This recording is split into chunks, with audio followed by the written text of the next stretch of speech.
X marks the spot is one of fiction's most famous deceptions.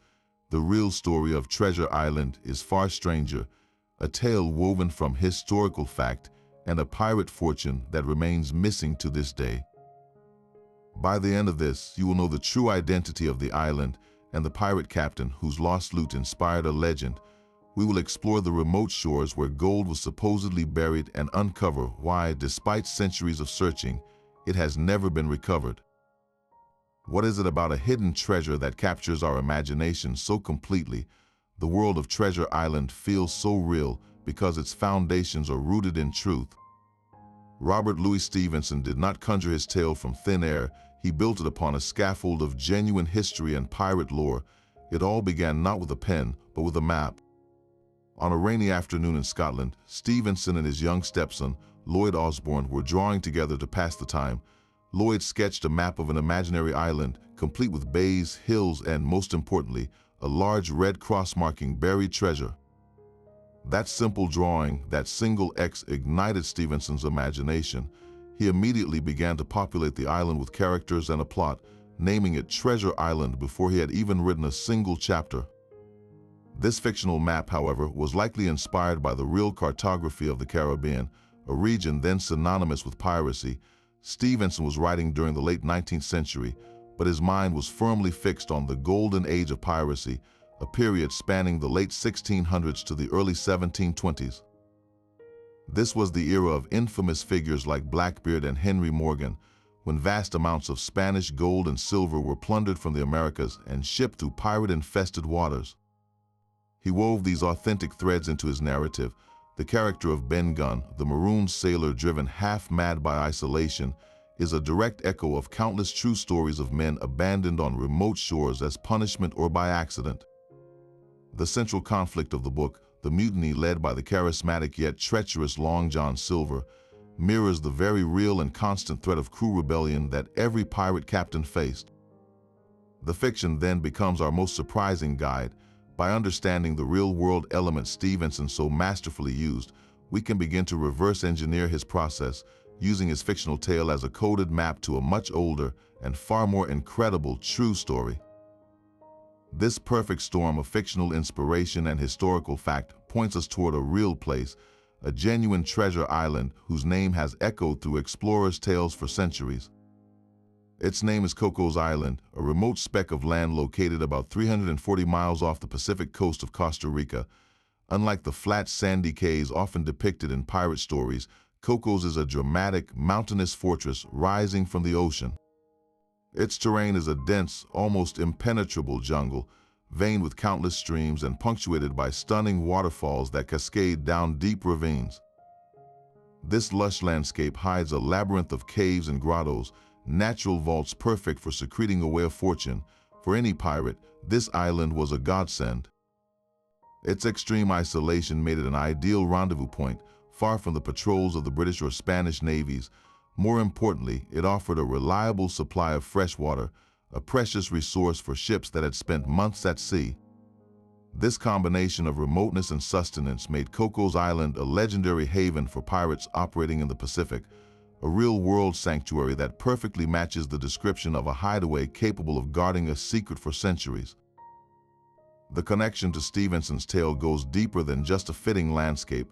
Cocos Island is intrinsically linked to one of the most famous and credible pirate treasure legends in history, a story that many believe provided the direct blueprint for Treasure Island. This is not just a place that looks the part, it is a place with a documented history of treasure being buried on its shores. The geographical and historical evidence is so compelling that for over 200 years, it has drawn fortune hunters from across the globe, all hoping to find the real X that marks the spot. The legend of Cocos Island is anchored to one man, a figure whose name is whispered in every account of its lost gold. Captain William Thompson began his career not as an outlaw, but as a privateer, legally authorized to prey on enemy ships. This thin veneer of legitimacy vanished in the turbulent year of 1822. The scene was Lima, Peru, a city on the brink of revolution as Simon Bolivar's forces advanced. Panicked Spanish loyalists faced an impossible choice: leave their vast wealth behind or trust it to a stranger. They loaded what was arguably the greatest concentration of movable treasure in history onto a single ship, the English brig Mary Dear, and placed it under the command of Captain Thompson and his crew. The cargo was staggering, a king's ransom intended to secure a royal future. It included gold and silver ingots by the ton, chests overflowing with minted coins, and religious artifacts studded with priceless jewels. The most singular item was a 2-meter-tall, solid gold statue of the Virgin Mary, a piece so magnificent it defied imagination. The temptation was simply too great. With a fortune beyond dreams sitting in his hold, Thompson made a fateful decision. He and his crew murdered the Spanish guards and officials aboard, seizing the entire treasure for themselves. They were no longer privateers, they were pirates, and they had just committed one of the most audacious heists in history.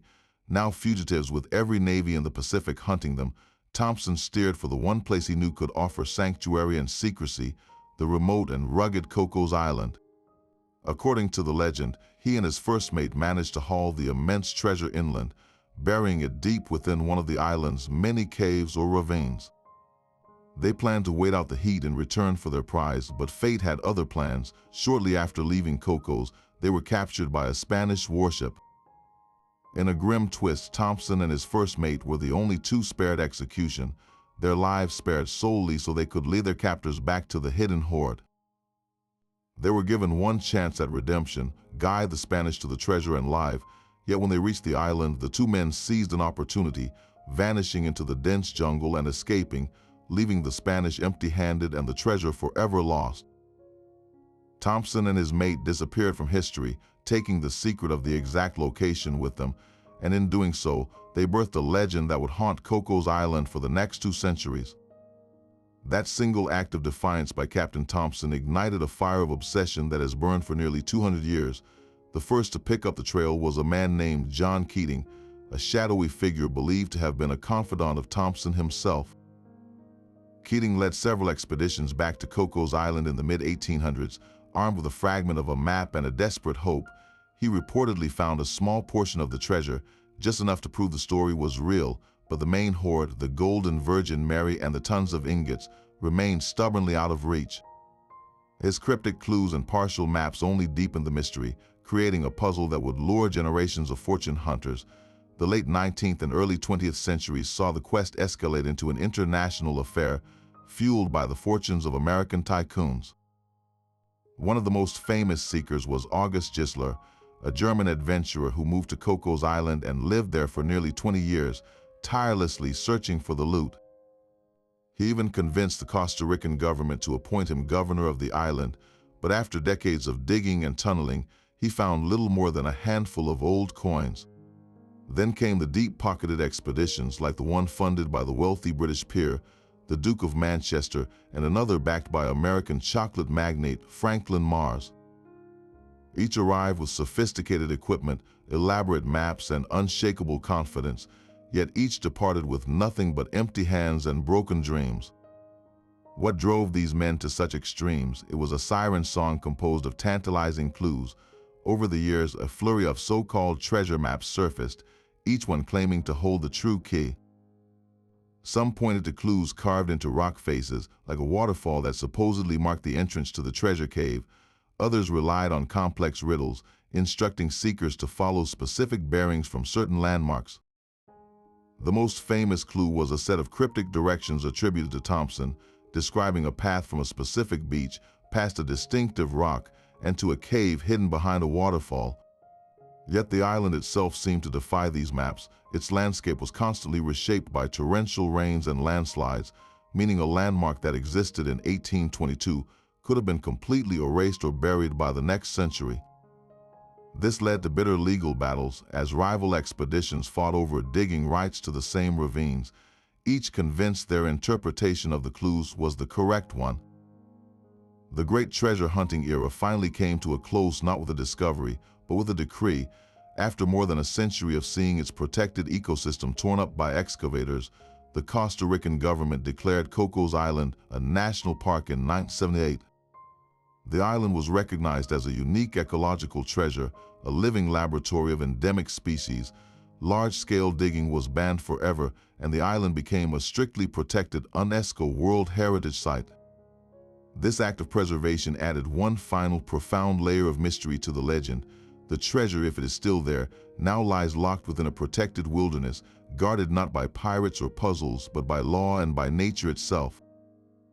The shovels and pickaxes have fallen silent, leaving the jungle to slowly reclaim the old dig sites and the whispers of gold to fade into the sounds of the wind and the waves. So the story comes full circle, from a rainy day sketch in Scotland to the treacherous cliffs of a Pacific island. Robert Louis Stevenson's classic was not born in a vacuum. It was a brilliant tapestry woven from the very real threads of pirate history, a history that finds its ultimate expression in the legend of Captain William Thompson and the lost treasure of Cocos-Island. A verified historical heist, a tangible and forbidding location, and the irresistible glint of gold created a mystery for the ages. For 2 centuries, this potent mix has drawn explorers and tycoons, each convinced they could solve the puzzle that defeated all others. They braved the elements and battled the jungle, only to be thwarted time and again.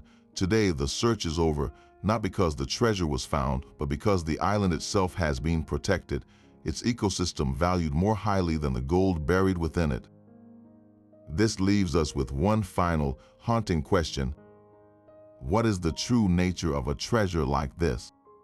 Is it the solid weight of a gold ingot, the cold gleam of a jewel, or is the real, enduring treasure the hunt itself, the endless dream of discovery that connects us to a more adventurous past?